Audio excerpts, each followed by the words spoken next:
Bem-vindos a mais um episódio do 2030, o podcast do Change for Good, que mostra, na voz dos nossos convidados, o que as pessoas, como eu e você, podem fazer para alcançar até 2030 os objetivos que a ONU traçou para um mundo melhor.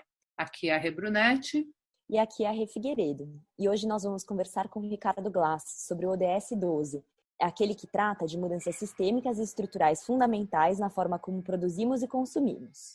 O Ricardo, ele se apresenta como um empreendedor, economista e inquieto. Eu achei super legal ele dizer isso, porque eu conheci há muitos anos atrás, quando ele estava em plena inquietação, buscando se reinventar. E o mais legal é que ele se reinventou mesmo. Ele fundou a Alkena, também uma empresa B certificada, que faz tratamentos de efluentes perigosos. Foi uma das primeiras empresas a assinar o Pacto Global no Brasil em 2010. E ele também é um dos fundadores e conselheiros do Instituto Capitalismo Consciente Brasil, da Arredondar e do Instituto Samuel Klein. Rê, você falou aqui sobre o tratamento de efluentes perigosos. Explica mais para a gente sobre isso? Sabe que quando o Ricardo falou para mim que a empresa dele fazia isso, eu fiquei olhando assim que eu não tinha ideia do que era esses efluentes muito menos perigosos. Ele estava me falando que toda a indústria libera dejetos líquidos provenientes da sua produção. E são exatamente esses dejetos que a empresa dele trata. E, por lei, isso é super obrigatório. Então, assim, na verdade, ele deveria ficar exausto de tanto trabalhar se todo mundo cumprisse a lei, viu? Nossa, Rê, que legal. Lembra do Carlo Pereira? Ele falou da capacidade de transformação em escala de empresas que assinam o Pacto Global. Quem não escutou esse episódio 1, vale escutar o que o diretor do Pacto Global fala sobre isso. É verdade, Ju. E hoje vamos escutar o que o Ricardo Glass tem para falar sobre mudanças sistêmicas e estruturais, na forma como produzimos e consumimos. Então, oi, Ricardo, que bom que você topou, bem-vindo ao 2030. Fiquei muito feliz que você topou participar, conversar com a gente. Queria que você contasse um pouquinho dessa sua história, né? Como é que foi tua trajetória para você chegar hoje no trabalho que você faz na Alkena e explicar um pouquinho como é também. Eu estou muito feliz de estar aqui. Rapidamente, eu separo a minha vida basicamente entre duas fases, assim, né? O meu despertar aconteceu relativamente cedo, quando eu perdi um primo. Com 27 anos, a gente tinha a mesma idade, era meu melhor amigo. E eu realizei lá, naquele momento ali, naquela dor, que a busca por status e dinheiro não tinha mais sentido para mim. Eu nunca fui um cara muito deslumbrado com essas coisas, mas existe uma fórmula, uma receita de bolo do que é sucesso, e aquilo lá deixou de fazer sentido para mim. E se aquilo não era sucesso, então o que é? E acho que é até engraçado eu falar isso hoje, porque essa reflexão passou a ser tão comum, né? Mas naquela época a gente não era muito provocado com isso. Eu tô inclusive chamando esse momento que a gente está vivendo de ditadura do propósito, porque eu acho que nós estamos virando a equação. As pessoas estão sendo massacradas por tentar encontrar uma resposta do seu propósito de vida, que na verdade na minha percepção ele é um alvo móvel, ele não é um alvo fixo, e ele necessariamente tem que vir de dentro para fora. Então, quando você força a definição de um propósito com base no que você olha no mundo, putz, a chance de você errar o alvo é gigantesca. Então, o meu movimento começou com isso, com despertar para a espiritualidade, para perceber que somos todos um, para ter essa clareza de interdependência, e foi por aí. Você sabe que você tá falando isso, e outro dia eu estava conversando com uma pessoa que ela usou um termo engraçado para dizer que a gente está num momento onde a nossa realidade ela está esgarçada. É isso, eu acho que a gente passou do ponto, a gente esgarçou, e agora o Covid, ainda por cima, na minha visão, ele colabora muito para essa percepção, porque a hora que ele tranca todo mundo em casa, está acelerando esse processo. Eu acho que num custo muito alto, mas ele está acelerando, né? Como é que você vê esse Covid aí com esse seu caminho e tudo? Como que tem sido para você? Acho que a gente teve uma experiência aqui em casa super interessante. A gente ficou 2 meses aqui, sem nenhuma ajuda, e a gente tinha que limpar a casa, tirar lixo, cozinhar, E é engraçado, como o contato com essas atividades dá mais evidência dos impactos que a gente está causando nas nossas escolhas. Porque uma coisa é você saber do lixo, outra coisa é você tirar o lixo e ver o volume de lixo que você gera. A forma como você lida com isso. A forma como você limpa o banheiro. Com que produtos você limpa o banheiro. Enfim. E eu acredito que esse movimento aconteceu dentro de muita gente, sabia?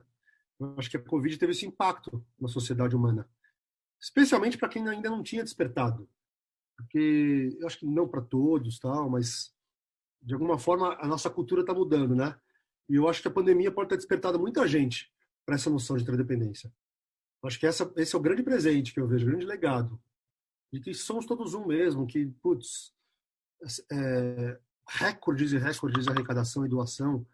A gente luta aqui, eu sou um dos cofundadores do Instituto Arredondar, né? E estou envolvido em várias, estava envolvido em várias iniciativas relacionadas à doação e nessa busca por essa agenda da cultura de doação. E, putz, acho que a gente nunca doou tanto. As pessoas nunca perceberam o quanto isso satisfaz o ser humano, né? Você está contando um pouco aí do seu envolvimento com a doação, que eu acho super bacana. Queria que você falasse também um pouquinho do seu envolvimento com capitalismo consciente, com, né, a sua empresa, né, exatamente o que foi essa empresa que você montou aí, que eu falo assim, para mim foi um aprendizado, eu nem sabia da existência desse problema que você resolve, né? Então até queria que você contasse um pouquinho como é que é isso e o quanto talvez isso também, né, venha mais à tona nesse momento, né? Sem dúvida. E naquele momento que a gente se encontrou, eu já estava bastante mexido, assim, e buscando meu lugar no mundo, e muito em crise com o mundo dos negócios. Por entender que se fazer negócios implicava aquelas condições ali, eu não queria fazer parte daquilo. Não precisava, naquele momento, e não queria. E aí, a conclusão que eu cheguei naquele momento, que eu comecei a me envolver mais com esse universo dos negócios como força de transformação, foi a compreensão, inclusive por ter se aproximado da Choca, também aproximado da Choca, e de várias outras organizações sociais, e ter participado de algumas, tal, de estar encantado com esse mundo, mas entender que esse esforço não é suficiente para resolver os problemas e desafios do mundo. E os governos não vão entregar, e as organizações sociais, por mais bem intencionadas e com projetos sensacionais, têm uma capacidade de influência limitada ali, de resolver os problemas, né? De fato, todos os problemas da humanidade. E aí eu entendi que se a gente não colocar as empresas nesse jogo, a gente não resolve. Porque as empresas influenciam o tecido social, que você falou que está esgarçado, mais do que qualquer outro setor. Eles que influenciam políticas públicas. Quem que doa dinheiro para as organizações sociais? Um pouco de governo, um pouco de iniciativa privada. Mas aí eu comecei a me encantar com esse mundo do setor 2,5, que não é nenhuma coisa nem outra. E não existia ainda esse negócio de negócios de impacto, de investimento de impacto, negócio social. O Yunus ganhou o prêmio Nobel da Paz em 2006. Essa minha reflexão foi mais ou menos nessa época aí e tal. E aí sim eu entendi que o meu papel era sistêmico, que eu deveria estar a serviço de uma transformação do mundo dos negócios. Que essa troca fria de tempo por dinheiro já não fechava a conta para a maioria das pessoas. E aí eu entendi que essa reflexão me levou a me conectar com esses diversos movimentos. Quando eu me conectei, eu percebi que eu não estava sozinho nessa reflexão. Óbvio que eu não estava, que não é uma reflexão tão assim, porque tinha muita gente pensando nisso já, mas eu comecei a me conectar com diversos movimentos e os que mais me encantaram foi o Conscious Capitalism nos Estados Unidos e o Movimento B, também nos Estados Unidos, do B-Lab. Aí me conectei com eles lá, tal, e aí a gente trouxe o capítulo do Conscious Capitalism para o Brasil. Eu participei do grupo que fundou o Instituto aqui no Brasil, tudo meio que junto, né? Me conectei com o B-Lab, que me conectou com o Sistema B, e aí estava super perto, assim, para o momento que tentei trazer para o Brasil, não tive braço suficiente. E aí, depois me juntei com o Marcel aqui e conseguimos fazer isso acontecer. Muito mais o Marcel do que eu, fiquei muito claro isso. E, ao mesmo tempo, montei a Alquena, que é a minha empresa meu laboratório, onde eu procurei trazer esta visão do mundo dos negócios para uma prática, para eu experimentar. E aí resolvi aparecer essa oportunidade de eu ajudar a endereçar, é uma gota no oceano, mas ajudar a endereçar a poluição industrial dos mananciais, dos rios, através de efluentes contaminados. Porque às vezes o pequeno gerador de efluente não tem uma solução. E aí a gente vai lá com um caminhão, tanque, retira esse material perigoso e dá um tratamento adequado. E hoje a gente está caminhando para se tornar, nosso sonho grande de longo prazo é se tornar uma mineradora em efluentes industriais, de fato, se aproveitando dos recursos que estão contidos nos efluentes e não simplesmente neutralizando, recuperando metais, óleos, graxas, diversas coisas que estão nos efluentes para devolver para a economia e reintroduzir em outros ciclos produtivos. Eu me lembro nessa mesma época, 2002 até 2005, eu estava fazendo mestrado, doutorado e tal, e estava fui estudar justamente os empreendedores da Choca. O que eu vi ali, que a gente só conhecia a força, vamos dizer, essa força de cuidar das dores sociais e ambientais, a gente só conhecia as ONGs. E eu me lembro de muitos empreendedores que falavam que eles tinham a sensação que eles passavam o dia enxugando o gelo. Porque uma ONG, ela trata das feridas. Mas se a gente não fechar a torneira que produz essas feridas, que ela está justamente no modo de produção, não tem ONG que resolva, né? Assim, tipo, então a dor Nossa, de todos, né? Matou a pau, é exatamente isso. Exatamente a minha sensação, é exatamente isso. Não, É isso. Se a gente não mudar a lógica de produção e consumo, a gente não sai do lugar. Eu lembro que a gente naquela época que a gente estava na Choca juntos, o empreendedorismo social já era um conceito completamente distante da realidade de todo mundo que conhecia. E não conseguia ele não conseguia nem entender muito bem o que é isso. O que era isso? Por que isso era tão importante? Por que estava tão deslumbrado com aquilo? É muito louco, né? É isso mesmo que você está falando. A gente... eu acho que tanto faz quando você percebe, eu não acho que tem grandes vantagens. Inclusive, você perceber antes do tempo, Vitor Hugo que fala isso, não tem nada mais poderoso do que uma ideia no qual o seu tempo chegou. Não adianta nada se a gente ter tido a visão em 10 anos antes, 5 anos antes, porque de repente não acontece nada. O que importa é na hora, o que importa é o que está acontecendo agora, só existe o momento presente. E é maravilhoso a gente ver que o momento atual está, de fato, permitindo que esses novos conceitos permeiem e está colando, está fazendo sentido, está colando nas pessoas, né? As pessoas estão vendo sentido nisso. E está dando certo. Acho que é maravilhoso. Então, eu sou super e ultra otimista. E mais, eu não gosto do termo de futuro do planeta. Não acho que tempo e espaço sejam uma realidade única.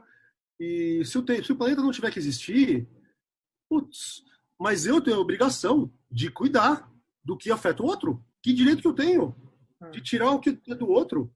É isso, a interdependência mostra isso muito claro. Ricardo, do trabalho que você faz na Alquena, que eu acho super interessante, conta um pouquinho como é que ele está funcionando, porque eu acho assim, além dele resolver um problema, muitas vezes ele resolve um problema que às vezes as empresas nem sabem que elas têm, que é uma solução para ela e para todo mundo.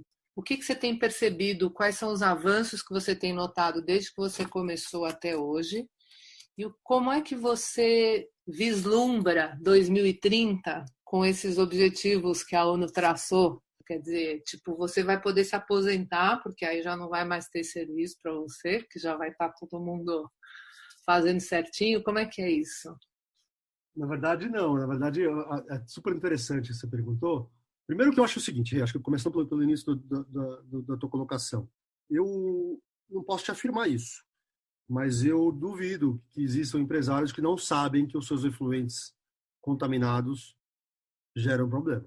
Então, não é por falta de informação, por ignorância. Cara, acho que o cara pode até saber, pode até pensar, não saber exatamente o que o metal pesado pode gerar no organismo, para a fauna, para a flora, ele não sabe nesse nível de detalhe, nem sabe quanto de metal pesado tem no processo dele, mas dificilmente o cara sabe que ele usa solvente no processo dele, sabe que ele usa óleo, e ninguém mais consegue se esconder nessa sombra Ah, eu não sabia. Então, tem uma máxima no direito que é o desconhecimento da lei não justifica o crime. Então, se você é empresário e não conhece a lei que você precisa cumprir, é a lei. Você não pode descartar nada na natureza. Você não tem esse direito. Então, o Ministério Público está aí, a gente sabe como funciona a justiça nesse país, tem os desafios todos do Poder Judiciário aqui, né? Mas a lei existe e ninguém pode se omitir. Com relação à demanda, eu acho que tem dois lados. Os processos industriais estão ficando mais limpos, o que é uma boa notícia, gerando menos influentes de grandes empresas. E está tendo cada vez menos espaço para esse lançamento legal. São Paulo, inclusive, vai passar a usar um sistema que eu estou chamando de SPED ambiental, que o gerador do resíduo é obrigado a informar o destinador e tem que fazer o casamento. Mas o cara chama o limpa-fossa qualquer e o cara limpa-fossa simplesmente joga no rio ali, joga no bueiro. Você já viu um monte de caminhão-tanque parado na rua. Vai saber se o cara não está com um mangote ligado lá no bueiro, jogando efluente perigoso. Mas o empresário é responsável por isso. O cara que retirou e fez isso também é corresponsável. Mas esse perfil tende a ficar cada vez mais difícil porque a fiscalização fica cada vez mais fácil com tecnologia. Só para você ter uma ideia, só em São Paulo, saiu um estudo de 2014, depois não revisitaram esse estudo. Na GV, só na região metropolitana de São Paulo, se lançam de efluente industrial perigoso, contaminado com resíduo perigoso. Um caminhão aquele caminhão-tanque que você vê na rua, são 12 metros cúbicos por segundo a cada 4 segundos. É esse o volume que se lança de efluente ilegal. Lançamento ilegal, de efluente fora de parâmetro, que contamina os mananciais. Então, não é que a gente não tem água aqui em São Paulo. São Paulo é conhecido como tem 3 mil quilômetros de rio. A gente poluiu tudo que está aqui em volta. Por isso tem que buscar lá no Cantareira água. Não é porque não tem água. Água tem. E como você mesmo disse, despoluir não é difícil. É só parar de poluir. É simples como isso. A natureza tem uma capacidade de depuração assim, é mágico, é um negócio indescritível. Inclusive, um dos processos que a gente tem de tratamento é um processo biológico, que é um processo convencional, que é nada menos do que bactérias que consomem a matéria orgânica. É um alimento para as bactérias que comem os contaminantes. Então, as mesmas bactérias têm na natureza, que tem mais bactérias, inclusive, mais potentes. Enfim. E aí, com relação aos ODS que você falou, 2030,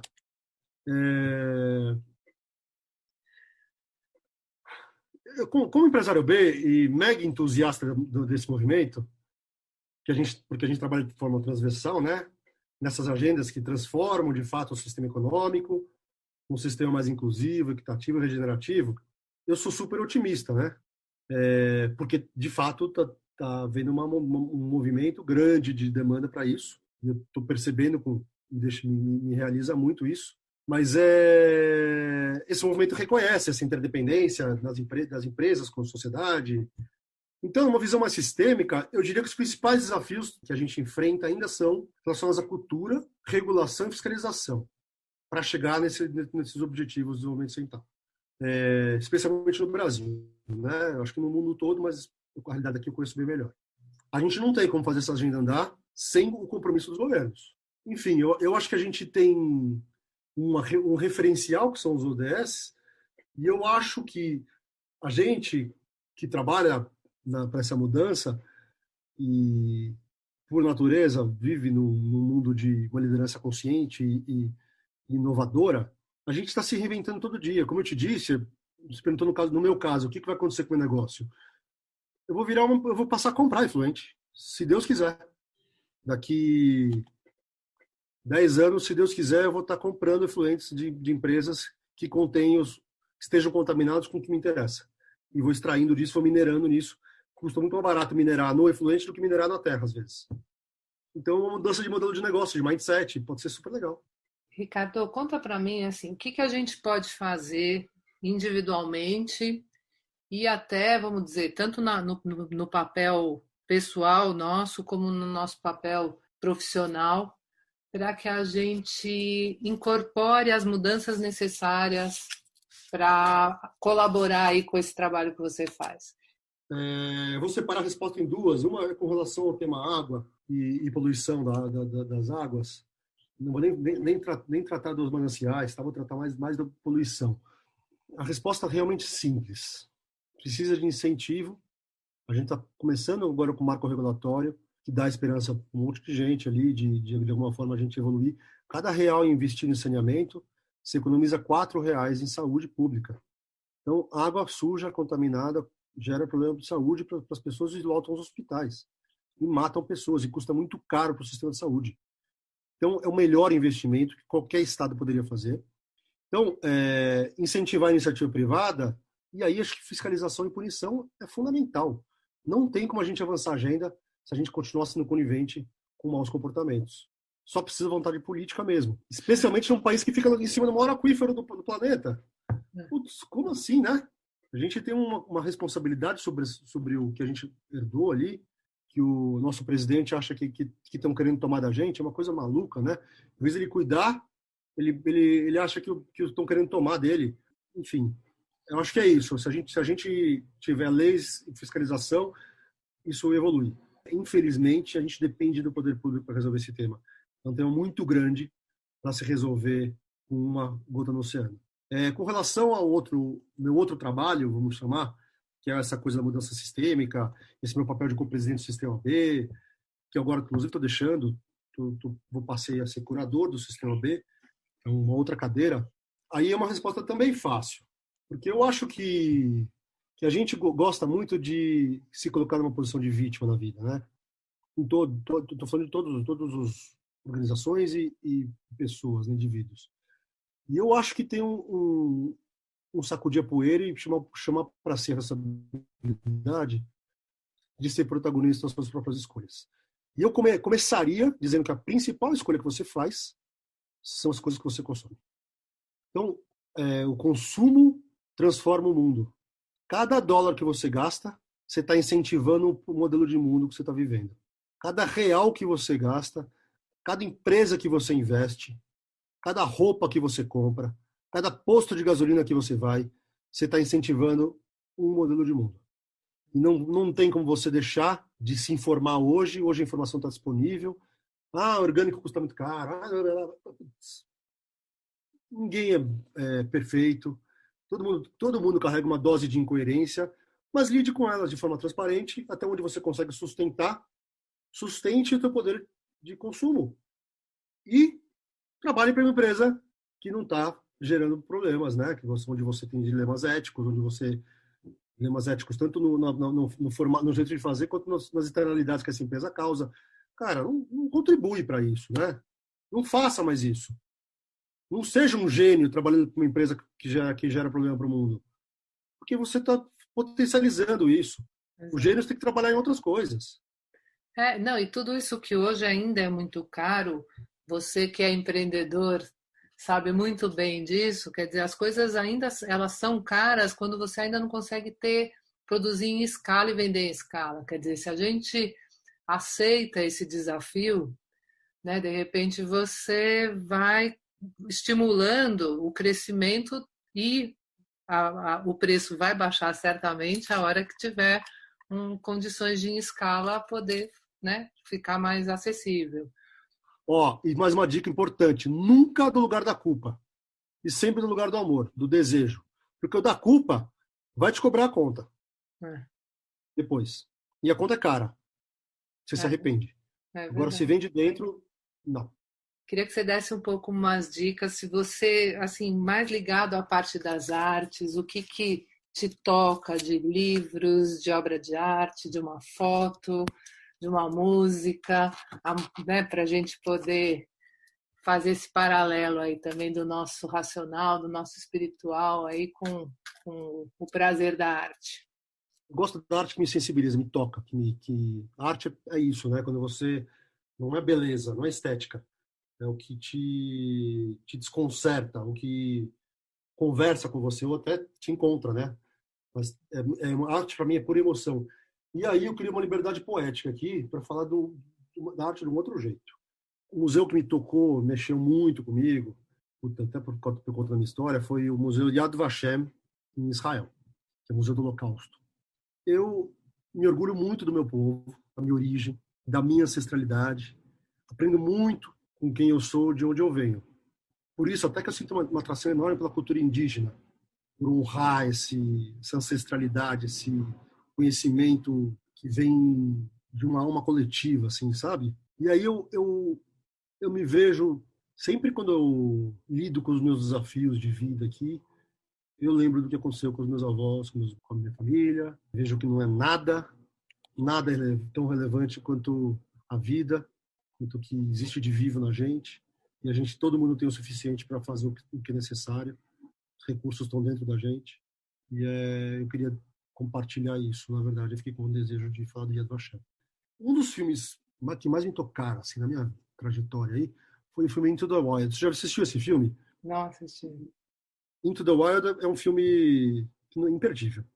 E eu estava tão empolgado, falei para minha mãe assistir, e eu estava bem maluquinho naquela época, e minha mãe ligou para mim e falou: esse filme aqui é um filme para eu aprender para deixar as mães loucas, como deixar uma mãe louca. Mas a trilha sonora é maravilhosa e tem uma música que eu amo, que chama Society, do Ed Vedder, que é o vocalista do Pearl Jam. Adorei, obrigada, querido, foi uma delícia. Né? A gente se falar, fazia muito tempo que a gente não se via, foi muito bom. Obrigada, viu? Adorei. Obrigado pelo convite, Bê. Pessoal, todos os episódios a gente traz essas pessoas que já estão no dia a dia realmente pondo a mão na massa para transformar o mundo num lugar mais justo, equilibrado, para regenerar a natureza, para incluir a sociedade, não deixar ninguém de fora. Então, assim, não percam. Toda semana a gente tem novidade. Se vocês quiserem saber mais sobre os nossos convidados, relembrar as dicas que eles deram, vocês encontram no nosso site www.changeforgood.com.br. E sigam a gente no Instagram, changefor.good, que a gente está sempre trazendo dicas de produtos e serviços sustentáveis.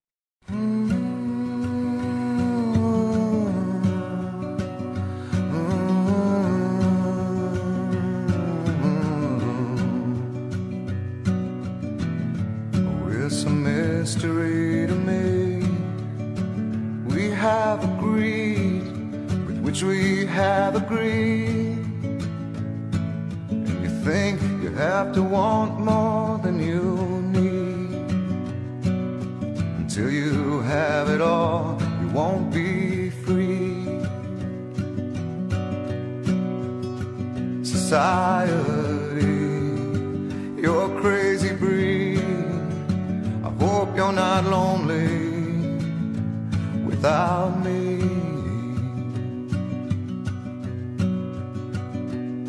When you want more than you have, you think you need. And when you think more than you want, your thoughts begin to bleed. I think I need to find a bigger place. 'Cause when you have more than you think, you need more space. Society, you're crazy breed. I hope you're not lonely without me. Society, crazy indeed. I hope you're not lonely without me.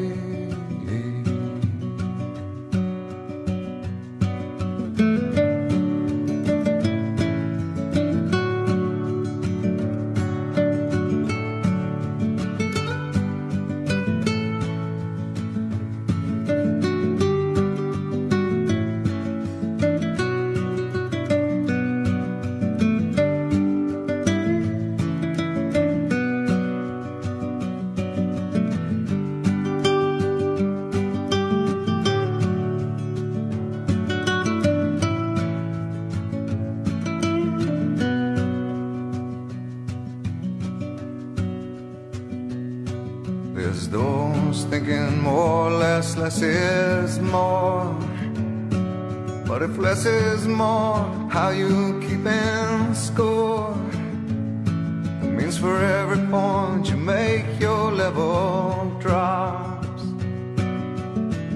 Kinda like you're starting from the top, and you can't do that. society. You're a crazy breed. I hope you're not lonely without me. Society, crazy indeed. I hope you're not lonely without me. Society, have mercy on me. I hope you're not angry if I disagree. Society, crazy indeed. I hope you're not lonely